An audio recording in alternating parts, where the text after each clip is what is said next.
My father was founder of this parish, and with all the old timers, they got together, and I remember him always talking about it, and he would get my brothers, when they were putting this church up, my brothers after school, they'd have to come here and work to get the church going.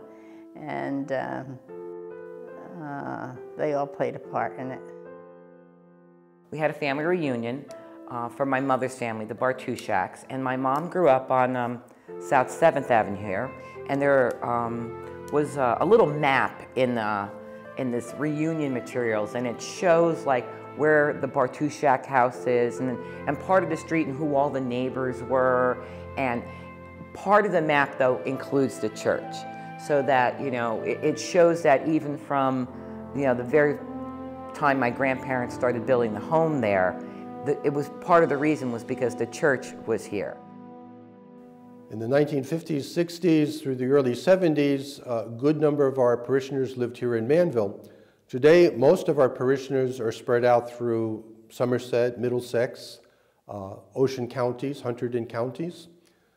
And most significantly, in the last 25 years, our parish has really become multi-ethnic.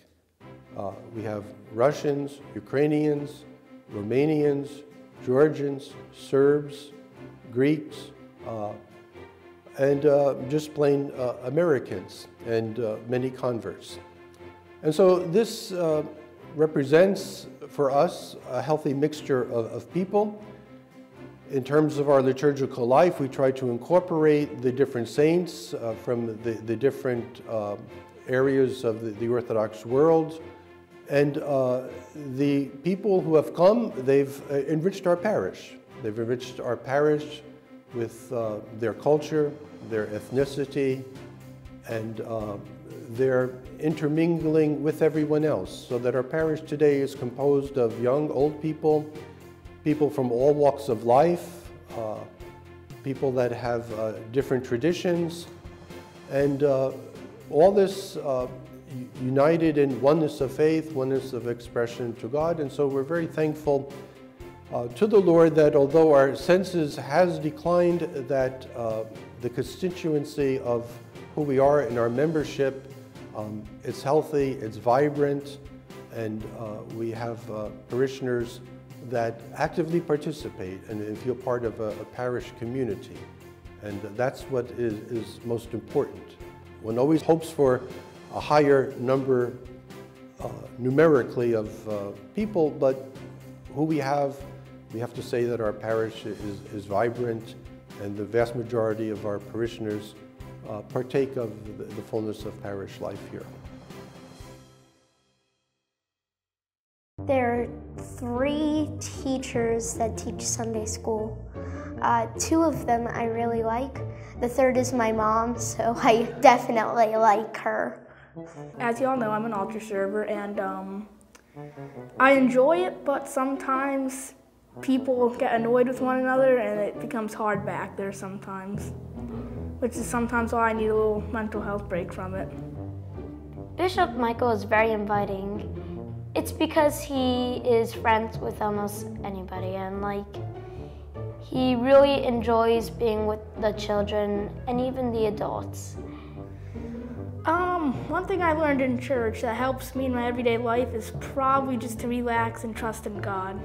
There's just some things that aren't in your control, and you just have to let them stay that way. I like serving in the altar because I'm serving God, which makes me feel a bit special. And I really like singing in the choir because it sort of lets me loose. I get to express myself, sing, have a little fun. The period of this last 25 years, the emphasis has been basically on the church building. The church building in this period of time has been fully adorned with Orthodox iconography, which is significant because previous to this there were only a few icons on the walls of the church. The walls of the church were basically barren and bare. And so in this period of the 1990s, the call was made out to the people to participate in the adornment of the church. And in the spirit of time, many things took place. We had new bell towers to replace the original ones that were dating from the 1930s. We had cupolas added to the back of the church and the front of the church. George Philippakis, a renowned iconographer from Greece, came, and Mr. Philippakis has done many churches both in Greece and in America. He was instrumental for designing the interior of our church. And so we have the most beautiful icons that rival any church in Greece and other churches in America. And this was accomplished, though, through the goodwill of the people, that there were no funds that were raised through fundraisers, nothing was taken from budgeted monies, there were no fair shares. It was just through the generosity of the people that this advancement of iconography took place in our church. Over $150,000 was donated for the adornment of the church walls, the ceiling, portable icons in the church. In the last 25 years, another $50,000 was given for the refurnishing of the iconostas, for analogians, for chalices, for vestments, for other things. And so all this indicates the great love and the zeal that people have for the house of the Lord. So not only is the church celebrating the good liturgical life, because again, this beginning of good liturgical life, where the feast days were celebrated, not only the major feasts, but the minor feasts of the church.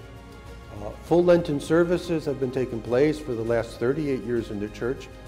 And so to complement the good liturgical life, it was necessary to have the good liturgical architecture and iconography, because it's a symphonia. The liturgical celebration is not only the hymnology and the people of God gathered together, but it's important to have the church adorned and expressed in its richness, the theology of the synaxis of liturgical celebration. And so this was accomplished through the goodwill of the people. The church is fully adorned, it's rich in iconography, and this was given through the goodwill and the great generosity of people in this period of time in the last 25 years. One day, the unexpected happened. My oldest son, Antonio, had a very bad accident, cycling accident, and he had to go to the hospital. You know, he was airlifted there, and it was in a very, very bad shape. We called Father James, and we actually left him a message, and half an hour later he was in the hospital. He stood with us there past midnight until my son went through several more scans to determine what was going to happen to him. Then as the recovery progressed, Father James visited him in the hospital several times, and then Bishop Michael, now Archbishop Michael, was also there to talk to him. The amount of help, of support, spiritual support and material support we received from the parish was tremendous. I mean, it's very, very hard to explain in words how much this helped us. The problem was quite big, and it was really hard to handle it all by yourself, and especially when you are far from your family, far from your country, and then you just realize that actually your family is your parish. I mean, it's not that it wasn't before, but it was even more so now. So it was very impressive. My fondest feelings about the parish are just seeing 25 years of growth as a family. It's something that you have, it's something so intrinsic that you have in common with the people that you don't have with coworkers, you don't have with casual friends outside the church. There's something much deeper to the friendship and relationship that the people in the church, and I think especially this parish, have. And it's very gratifying to me, and I enjoy it. It's a warmth, and it's nice.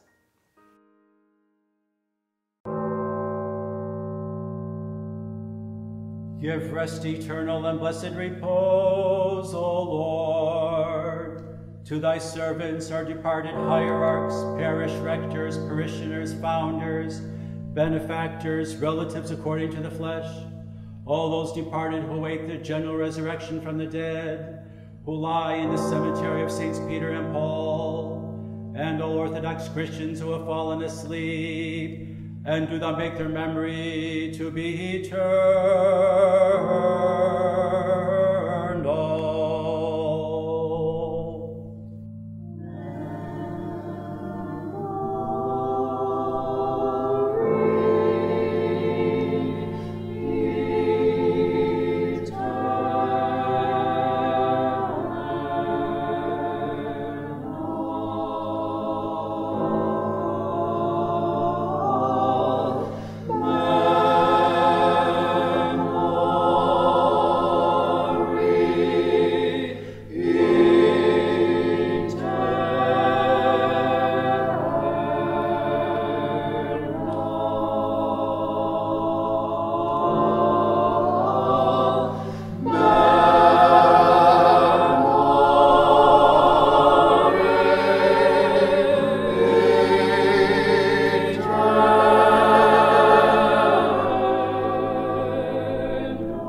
Grant, O Lord, a prosperous and peaceful life, health, salvation, furtherance in all things to thy servants, His Eminence, Most Reverend Michael, Archbishop of New York, of the Diocese of New York and New Jersey, the Archpriest James, the Parish Council, the choir, to all faithful parishioners, benefactors, and friends of St. Peter's and Paul Church, and those who serve the needs of the parish, and protect and preserve them for many blessed